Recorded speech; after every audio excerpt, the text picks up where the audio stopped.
விஜய் முதல்வராவதை தடுப்பதற்காக திருமாவளவனை முன்னிலைப்படுத்துறதுக்கு இடத்துக்கு திமுக, அதிமுக வந்திருக்கிறத நீங்க எப்படி பாருங்க? அது திருமாவும் ஒத்துக்கிட்டாரு. ஏன் இப்படி பாருங்க, திருமா முதல்வரானா நமக்கு அதிகாரம் வரும்னு அவங்க பார்த்துருக்கலாம். அரசியல்ங்கிறது அதிகாரம் சார்ந்தது தான். திருமா முதல்வரானா நமக்கு அதிகாரம் வரும்னு அவங்க பார்த்துருக்கலாம். அந்த இடத்துக்குள்ள எடப்பாடி தான் சொதப்புனது. எடப்பாடி என்ன சொதப்புனாருன்னா, திருமா முதல்வரானா நாம அவருக்கு டெப்டியா இல்லாம நம்ம வெளியே இருந்துட்டோம்னா சி.வி. சண்முகம் பவர் ஆயிடுவார், வேலுமணி பவர் ஆயிடுவார், விஜயபாஸ்கர் பவர் ஆயிடுவார். இந்த மாதிரிப்பட்ட பவர்ஃபுல் பர்சனாலிட்டிஸ் எல்லாம் எம்எல்ஏ ஆனவங்கள்லாம் நத்தம் விஸ்வநாதன் பவர் ஆயிடுவார்.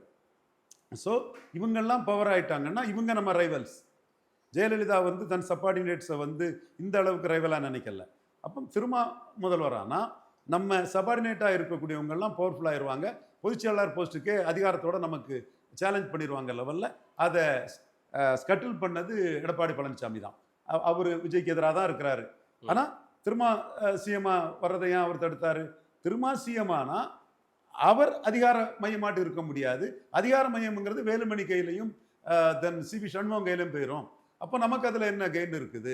இப்படியே சூழல் இருந்துன்னா நம்மளை இந்த அதிகார பலத்தோட நம்மளை அதிமுக பொதுச்செயலாளர் பதவியில் வந்து தூக்கி போடக்கூடிய வேலையை அவங்க பார்த்துருவாங்கன்னு சொல்லும்போது அவர் இடத்துல இருந்து அவருக்கு பொசிஷனை ஸ்டெபிலைஸ் பண்ணுறதுக்கு அல்லது அதில் எந்த மாற்றமும் வராமல் காப்பாற்றிக்கிறதுக்கு அவர் அதிகாரம் மிக்கவராக இருக்கிறதுக்கு அல்லது அவருக்கு போட்டியாளர்கள் அதிகாரம் மிக்கவர்களாட்டு வேலுமணி, சி.வி. சண்முகம், நத்தம் விஸ்வநாதன் போன்றவங்கெல்லாம் வந்துடக்கூடாது என்பதற்காகத்தான் அவர் அந்த முடிவு எடுத்ததை நம்ம பார்க்கணும். அப்போ ஒவ்வொரு அரசியல் முடிவும் பாசிட்டிவாக தான் அரசியல்வாதிகள் அதை எடுக்கிறாங்க.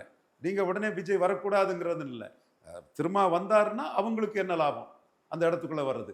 அந்த இடம்தான் எடப்பாடி பழனிசாமி நாம அதிகாரம் மிக்கவராக இருக்கிறதுக்கு உகந்தவராக இல்லைங்கிற முடிவை சி.வி. சண்முகமும் வேலுமணியும் நத்தம் விஸ்வநாதனும் ஹெல்த் விஜயபாஸ்கரும் எடுக்கும் போது தான் அதிமுகவுக்குள்ள மீண்டும் ஒரு பிரச்சனை வருது. ஆச்சி மசாலா, எந்த சமையலும் ருசி தேடும் ரகசியம் 20 ரூபாய்.